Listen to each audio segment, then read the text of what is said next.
Un hurlement retentit dans le silence. Les marques, ce sont les marques. Un autre cri, puis encore un autre, et un autre encore, jusqu'à ce que, la tête bourdonnante, j'entende la clameur de la foule s'élever au-dessus de la tour de Var, venir m'abreuver et m'enivrer de l'exaltation ambiante et de l'odeur des fleurs de Pâques séchées que certains ont déjà jetées dans les braséros environnants. Je jette un regard vers mes concurrents, cherchant le moindre signe qui pourrait déchirer le voile d'un rêve passager ou d'une illusion de la conscience. La moindre chose qui pourrait me sortir de mon euphorie naissante, avant que la désillusion d'avoir tout inventé ne soit trop dure à supporter, mes yeux glissant sur les visages emplis de peur et de respect de mes rivaux. Mais déjà le grand sacrificateur m'attrape le bras et m'aide à me relever, hissant avec moi mon poing en l'air, comme un combattant qui vient d'asseoir sa domination sur ses ennemis. La foule rugit de plus belle, au point que la peur m'envahit l'espace de quelques secondes. Le grand sacrificateur, à qui rien n'échappe jamais, me regarde sévèrement, avant de s'approcher de mon oreille. Ne laisse pas la peur t'envahir.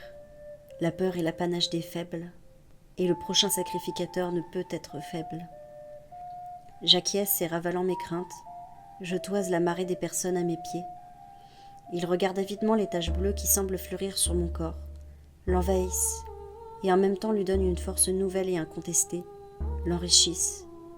Un corps désormais hôte et maître de chantier, qui n'a pas choisi d'accueillir et qui pourtant accueille, en faisant sa force la plus pure et la plus absolue, qui tire sa domination de son asservissement. Soudain, un ancien s'approche. Il porte un collier de fleurs blanches de Pâques fraîchement cueillies, et dans lesquelles les enfants de Douvda ont planté des aiguilles de pamphyrier et des insectes sacrés rouges et jaunes. C'est ainsi que, gavé de ma propre gloire, je penche la tête pour recevoir la ronde de ces demoiselles mutilées et enchaînées les unes aux autres pour être sacrifiées à l'autel de mon corps, arrachées à leur jeunesse et à leur beauté pour venir mourir pour moi. Et c'est la gorge serrée que je sens les tendres pétales d'abord se poser contre ma peau, puis fondre doucement dessus, la blancheur immaculée se mélangeant au bleu de mon dos, de mes épaules et de mon torse, ne laissant bientôt plus que les épines de pamphyrier et les insectes sacrés me coller à la peau, dans la matière végétale pourrissante, avant de finalement retomber au sol. « Viens, me dit le grand sacrificateur. » Sans un mot, je le suis qui s'aventure déjà à travers la foule qui tente de poser ses mains sur nous, de toucher mes taches, de les effleurer du bout des doigts. Et je frissonne tandis que mes pas s'enchaînent machinalement, sans savoir vraiment la raison de cette réaction presque réflexe de mon corps. Plus nous avançons, et moins la foule est dense, et bientôt nous nous retrouvons seuls, lui et moi, après nous être hissés par de hauts escaliers sur une estrade, plus haute, où nous dominons toute la foule, et la clameur environnante fait place à un silence d'une grande profondeur. Autour de moi, sur les côtés de cet endroit sacré, je regarde les fresques tissées sur le haut des rideaux, qui encadrent ce début de grotte, et qui représentent les différentes histoires de la vie de notre mère. J'y vois des scènes de combat, où notre mère punit les gens de notre peuple, et leur demande différents sacrifices, des scènes remplies d'une déesse glorieuse et déchaînée, que les êtres doivent respecter. Elle semble satisfaite de régner sans sourciller sur ce monde cruel et sur notre peuple, présenté comme les élus d'un monde dans lequel il lui donne le sang, qu'elle demande si avidement. Et elle élève la main pour les défendre de leurs ennemis, se choisissant des élus parmi les élus, des sacrificateurs et des sacrifiés, et notre peuple lui donne satisfaction. Je contemple ces différentes images qui s'enchaînent et qui semblent presque se mouvoir, tant le travail méticuleux qui les a conçues est saisissant. Je perds mon regard en elles, m'en imprégnant, et mon cœur bat la chamade, et je sens la réalité tanguer et me transporter. Soudain, quelque chose semble se déchirer en moi, et je sens de nouveau cette émotion étrange m'envahir, celle qui m'a envahi tant de fois auparavant, mon tourment. Je serre les poings, et je vois les traits des différents personnages brodés devenir difformes et horribles. Je vois les cris et les expressions de souffrance des sacrifiés qui avaient pourtant l'air si paisibles, et des gens endormis l'instant d'avant. L'orgueil des sacrificateurs élus, les eaux rougissant du sang injustement versé, les pierres transpirant les larmes des justes, l'odeur des corps en putréfaction, envahissant le temple. Et bientôt mon esprit s'emballe, et je vois que ces corps sans vie sont ceux de mes camarades déjà jetés dans la fosse des sacrifices. Leurs membres ensanglantés et sans vie, et que cet être gonflé d'orgueil et insensible qui se tient face à la foule pour être le prochain grand sacrificateur n'est que moi, et que notre mère semble satisfaite au-dessus de ce carnage de fils enchevêtrés, et qu'elle semble en réclamer encore davantage, les yeux palpitants et battants de joie devant tant de vies broyées pour son bon plaisir. Le silence me semble soudain assourdissant. Je me sens comme emprisonnée par lui, par tout ce qui m'entoure et qui me paraît trop coloré, trop brillant, trop peu authentique, et je sens mon souffle s'accélérer et mes poumons hurler de détresse, quémandant de l'air qu'ils ont pourtant déjà. Ma gorge veut hurler comme une démente, et il me semble que je brûle à présent d'une déshydratation intense de l'esprit, que je ne souhaite abreuver qu'à foison d'eau fraîche. J'ai beau me mentir, et me mentir encore et encore à moi-même. C'est toujours ce sentiment insupportable qui revient sans cesse depuis tant d'années. C'est lui qui déjà dans ma tendre enfance me faisait parfois déchirer secrètement certaines des doges sacrées, machinalement, et les jeter dans la rivière au bas du temple, et le regarder s'enfuir dans le cours de l'eau, sans que notre mère ne fasse s'abattre les foudres de sa colère sur moi, sans qu'elle ne me punisse même un peu de mes outrages à nos rites et à nos habits sacrés. C'est lui qui me faisait me cacher dans les fossés durant certaines fêtes sacrées. Je sais que ce sentiment est condamnable aux yeux du grand sacrificateur et des autres, qu'aucun des enfants de Douvda ne devrait ressentir une telle chose. Et pourtant, il se faufile à travers les pores de ma peau, et je le transpire de la moindre parcelle de mon être, et je ne désire pas le combattre. Je sens une sorte de folie grisante m'envahir, tandis qu'on apporte le drap sacré que je me suis préparé à broder depuis tant d'années. Et un espoir étrange s'immisce dans mon esprit, celui d'être libéré de toute cette foule, de ces murs et de ce peuple. Le projet délirant de broder ce qu'il me vient à l'esprit, et de me rebeller contre tous. L'espace d'un souffle suspendu au bout des lèvres, de mots qui ne sortiront pas car déjà dépassés. Je me tiens là face à ce point insoutenable, de toutes ces années qui m'écrasent et me sermonnent déjà d'être écrasée. Non loin, dans un angle de l'estrade, j'entends le bruit si familier que j'ai l'habitude d'entendre la nuit, ce murmure bourdonnant et sombre qui s'élève comme un mur entre moi et la raison, entre eux et moi, et le regard fou, devant le grand rideau qu'on a placé devant moi, j'attrape l'aiguille et je commence à broder ce que je vois intérieurement, tel que l'ont fait chacun des grands sacrificateurs avant moi, car nous sommes ceux qui doivent révéler les aspects secrets de l'histoire de notre mère. Je commence par une case petite et fermée, que je remplis de feux jetés comme pour l'éternité sur un monde brodé de bleu brillant, et dont les personnages semblent vouloir s'extraire, retenus malgré eux par des fils rouges sans tendus, au point d'être sur le point de céder. Puis j'en réalise une deuxième pleine d'être dépossédés de tout ce qu'ils ont, et retombant à terre devant les pieds de cette déesse gigantesque, qui abaisse ses mains immaculées vers leurs bras suppliants, et pleure avec eux, le regard perdu dans les montagnes et les collines qu'elle a créées, et qu'elle voit souillées par la mort. Qu'elle est triste, cette grande dame, dont les pieds sont recouverts des larmes et des cris des mortels, sa robe blanche tachée de sang. Une troisième case, la montre allongée sur le sol des vallées dévastées. Sa robe noircie et déchirée, une montagne de cadavres d'animaux, d'arbres arrachés, ainsi que de rares membres de notre peuple au creux de ses bras, qu'elle semble bercer comme une mère qui bercerait ses enfants morts inutilement. Et les gens de notre peuple lui lançant toutes sortes de lances et de projectiles à cette mère parfaite, pris de jalousie envers la peine qu'elle éprouve, tentant de lui dérober son chagrin légitime, et cette déesse qui pleure, encore et encore. Quatrième case, la colère de la déesse, qui disparaît du monde que ses enfants ont ravagé, et qui semble plonger pour l'éternité dans les profondeurs de la mer, feignant les abandonner à leur sort pour les éprouver et les faire grandir. Enfin, la sixième et la septième case, montrant la déesse revenir auprès de ses enfants, et les faire monter dans les pans de sa robe dans lesquels se trouve une paix sans fin pour eux tous, enfin repentis d'avoir eu le cœur si dur, mais des larmes coulant pour l'éternité de ses grands yeux vides. Le grand sacrificateur ne sait pas quoi faire, ni quoi dire. Alors il tend simplement le drap devant la foule, qui ne tarde pas à murmurer des choses rebutantes, et elle semble surprise d'avoir un tel secret apparu sur la fresque sacrée.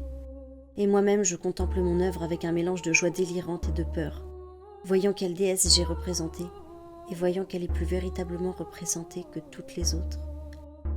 Et même le grand sacrificateur semble s'incliner vaincu devant la véracité de mon œuvre. La voilà votre déesse, une pauvre dame sacrifiée et mortifiée devant l'atrocité de ce que vous prétendez lui offrir, alors même qu'elle n'a jamais voulu que le bien de votre peuple, dont je ne me sens plus faire partie. Une injustice sacrée que vous ne cessez de commettre, à son encontre et à l'encontre de la vie. Alors, prise de folie d'avoir une telle déesse, je sors du lieu sacré, laissant la foule encore en proie à la stupeur, et je me mets à courir à travers bois, puis je saute dans la première rivière que je croise. Un instant, un souffle retenu, comme une volute de fumée agrippée par une main de fer et qui ne pourrait suivre son cours. Un mot bloqué dans la trachée et qui étouffe sans étouffer, qui pèse comme un trou noir dans la gorge et qui reste douloureusement là. Un sentiment de contre-nature sans explication. Et te voilà, mon injustice. Toi, contre qui je hurle. Moi qui n'ai pas le droit de hurler, je hurle. Qui est-il celui pour qui vivre est un désert, pour qui chaque battement de cils est un ouragan de désespoir? Il se fout bien celui-là de savoir si hurler serait juste aux yeux des autres, car il s'en fout des autres, il le fatigue les autres, avec leur cruelle morale qui préfère s'attarder sur la justice ou l'injustice de vouloir quitter cette société et ses lois étranges, sans voir le courage qu'il lui faudrait pour quitter ces lois et cette société, sans animosité et sans mettre en défaut le monde entier. Qu'il est juste celui qui laisse aux autres le festin de la supériorité, et qui les regarde avec tristesse sans repaître grassement, préférant se reclure dans les petits chemins solitaires, où seules poussent les racines abruptes de la vérité, les ruisseaux purs de l'art, et les tendres fruits de l'amour qui seul arrivent à combler son cœur. Mais te voilà encore, toi, mon injustice qui revient.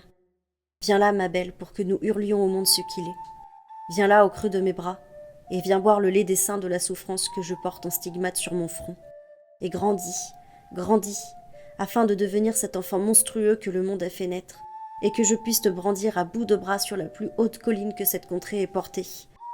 Et qu'ainsi le monde, avec ses vallées de boue et de larmes, puisse contempler l'horreur de ce qu'il a engendré, le fruit de ses entrailles pourrissantes et nauséabondes. Car s'il est vrai que le monde a ses beautés et ses charmes, sa part de justice et de bonté, il les possède comme une pomme pourrie et rongée par les vers et les insectes, possède ce qui lui reste de chair saine, une chair devenue proie, une chair devenue objet de convoitise et de destruction, à l'issue incertaine. Oh oui, viens là que nous crachions au monde son propre acide, qu'il a injecté en nous par les plaies béantes de nos 1000 douleurs. Viens là, que nous acceptions notre martyre pour en faire un étendard brûlant qui embrasera le monde, et qu'enfin purgés, nous puissions reprendre notre route, allégés de ce poids insoutenable. Viens là et déchire ma peau, marque-la à jamais, afin que même nos marques de combattants soient à l'image de l'horreur de cette guerre, et que ni toi ni moi nous n'oublions jamais ce qu'est le monde. Viens là et déchire le papier, afin de ne jamais oublier les cicatrices invisibles des batailles successives. Mort aux fauves, crie le regard des petits animaux de notre contrée lorsqu'ils meurent, et que je les comprends. Moi je crie mort à l'injustice, depuis le ciel de mon âme, et prenant cette coupe de souffrance, je la bois jusqu'à la lie, car il me semble ne pas y avoir de chemin plus véritable pour moi. Moi qui ne peux ignorer l'injustice, moi que l'injustice réveille dans le creux douillet de mon lit, moi pour qui aucune douceur ne saura jamais farder suffisamment cette épine, plantée dans le pied de l'existence. Je me gave d'elle en la ressentant au plus profond de mon être, afin de la cerner dans ce qu'elle a de plus insupportable, jusqu'à ce que chacun de mes organes, chacune de mes cellules, réclame la justice et soit assoiffé d'elle, et que je sois capable de la contrer. C'est le prix que je suis prête à payer si cela me permet de mener un combat victorieux. Peut-être suis-je bien l'élu de notre mère, le sacrifice parfait et immaculé, peut-être pas. Mais quoi qu'il en soit, je suis là, dressée face à l'injustice du monde et prête à lui faire face. Je suis Vastanek, qui signifie celle qui meurt à l'aurore. Eh bien moi je vous dis que je ne suis pas morte de la mort que vous pensiez. Je n'ai laissé derrière moi que mon ancienne peau pour renaître de mes cendres et régner sur mon nouveau royaume. Je ne vous ai laissé que la mue vide et visqueuse de la carapace dans laquelle vous aviez enfermé mon esprit, pour le contraindre à être tel que vous le souhaitiez. Mais je m'en suis déchargée.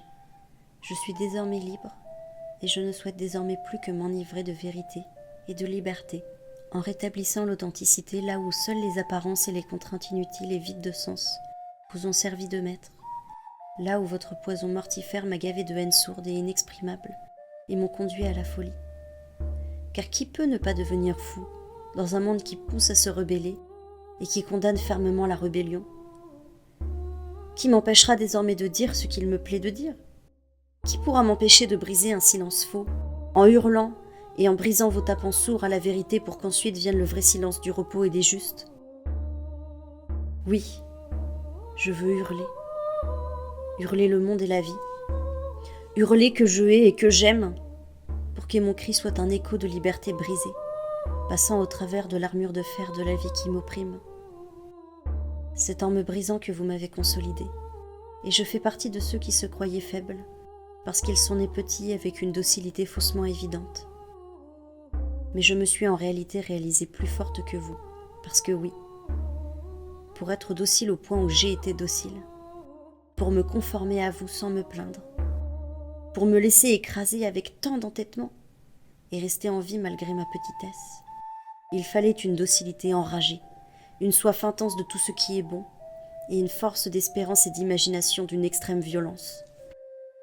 C'est ainsi que je repars, gavé de ma propre force, et enfin libéré de votre courroux et de vos faux semblants qui m'écœurent et me répugnent. Et je marcherai droit sur les sentiers que notre mère porte sous mes pas.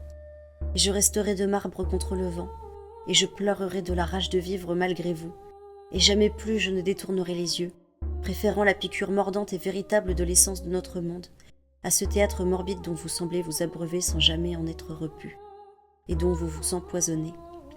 Je laisse mes yeux se perdre au loin, et pour la première fois, j'aperçois que l'horizon est bien plus vaste que les teintures et les broderies des dourbanes sans fenêtres des élus et des sacrifiés.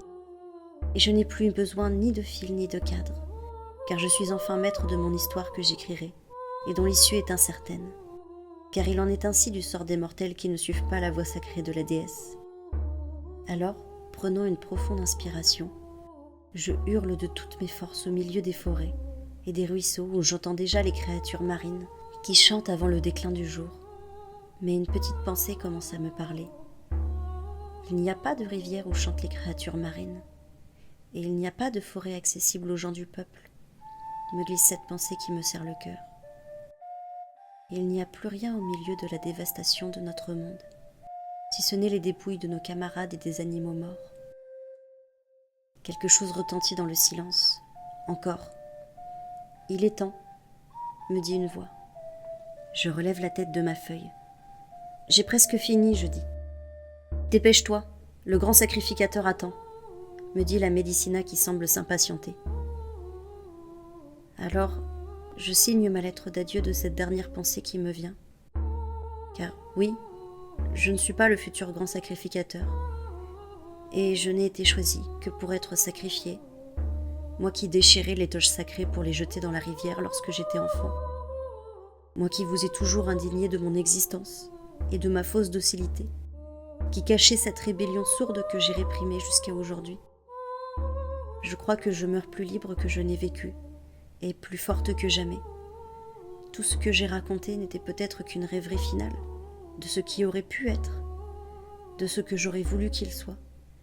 Une belle histoire. Mais je suis persuadée qu'il n'y avait pas récit plus vrai et plus sincère.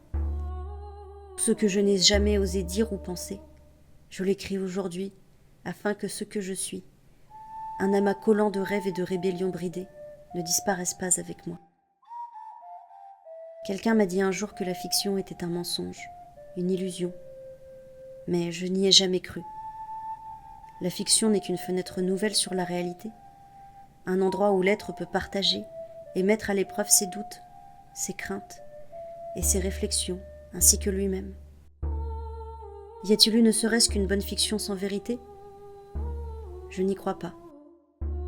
Même dans les univers les plus fous et dénués de sens, Ce sont toujours les questions réelles qui nous tiennent en haleine. Et l'histoire, le contexte, tout cela n'est qu'un nouveau test empirique pour tenter de répondre à ces dernières.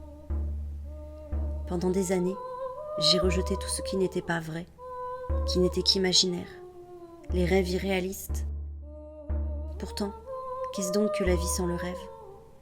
Si les membres de notre peuple peuvent rêver et créer, n'est-ce pas pour une raison ? N'est-ce pas un don précieux, un chemin d'excellence pour faire évoluer notre monde et en extraire les plus intimes vérités ? Un moyen de se révéler au monde et de révéler sa vision du monde. Peut-être que si vous lisez cet écrit, vous aurez les réponses à mes propres questions. Et peut-être que nous partagerons, le temps d'une lecture, l'espoir d'un monde meilleur que ce qu'il n'est. Un monde où les héros peuvent vivre les aventures dont ils rêvent, et où la justice les sauve des dysfonctionnements de cette existence. Je garde l'espoir d'un tel monde, et peut-être qu'au final j'ai raison d'espérer. Mais en attendant, je dois laisser le monde tel qu'il est, imparfait et corrompu, suintant de cette injustice qui pousse comme du liseron. Je vous laisse ma flamme même si ma torche s'éteint, et j'espère qu'elle vous réchauffera, comme elle m'a réchauffée, et qu'elle brûlera à la lumière de votre esprit comme elle a brûlé à celle du mien. Et qui sait, peut-être qu'un miracle aura lieu, et que cette lettre ne sera en fin de compte pas la dernière. Après tout, dans mon monde, tous les espoirs sont permis, et je veux en rester l'héroïne qui a triomphé du désespoir et de la mort, pour être digne de ce que je vous transmets, peu importe ce qui m'attend.